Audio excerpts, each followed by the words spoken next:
3 বছরের ব্যবধানে দেশে দারিদ্র্যের হার বেড়েছে প্রায় 10%। বর্তমানে এই হার 27.93%। আরও 18% আছে দারিদ্র্যের ঝুঁকিতে। এমন ভয়াবহ চিত্র উঠে এসেছে বেসরকারি সংস্থা পিপিআরসির গবেষণায়। সোমবার প্রকাশিত প্রতিবেদনে বলা হয়েছে, কোভিড মূল্যস্ফীতি ও রাজনৈতিক অর্থনৈতিক অনিশ্চয়তায় এর মূল কারণ। গবেষণায় আরও বলা হয়েছে, বেড়েছে অতি দারিদ্র্যের হারও। দেশের 8,000-এর বেশি পরিবারের ওপর জরিপ চালিয়ে এই তথ্য দিয়েছে পিপিআরসি। বিগত সরকারের অনিয়ম, দুর্নীতি আর দুঃশাসনে গেল কয়েক বছর ধরেই মন্দা যাচ্ছে অর্থনীতিতে, যার প্রভাবে বেড়েছে মূল্যস্ফীতি, কমেছে ক্রয় ক্ষমতা। এতে ক্রমাগত বাড়ছে দরিদ্র মানুষের সংখ্যা। এমন বাস্তবতায় 2025 সাল শেষে দেশের দারিদ্র্যের হার প্রায় 23% ছুঁয়ে যেতে পারে এমন পূর্বাভাস দিয়েছিল বিশ্বব্যাংক। তবে বছরের মাঝামাঝি সময়ে এসে বিশ্বব্যাংকের পূর্বাভাসকে ছাড়িয়ে গেল দেশের দারিদ্রতার পরিস্থিতি।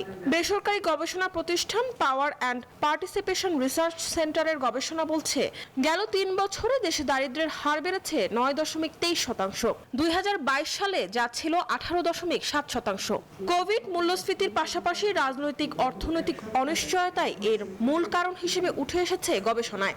দারিদ্র্যের আমাদের এটা বেড়ে যাওয়া, এবং এই বেড়ে যাওয়াটা হচ্ছে বাস্তবতার। আমাদের তো নানা ধরনের, আমরা কোভিড হলো, তারপরে মূল্যস্ফীতি, তারপরে হচ্ছে যে রাজনৈতিক অনিশ্চয়তা, সব মিলে এটা তো সবাই দেখছে যে আমাদের বেশ কিছু ফ্যাক্টরি বন্ধ হয়েছে, আপনার কর্মসংস্থানে একটা ঘাটতি হচ্ছে। বিবিএস এর হিসেবে 2022 সালে অতি দারিদ্র্যের হার ছিল 5.6%, যা এখন 9.35% দাঁড়িয়েছে বলে জানিয়েছে পিপিআরসি। যে কোনো সময় দারিদ্র্য সীমার নিচে নেমে আসতে পারে আরও 18% পরিবার।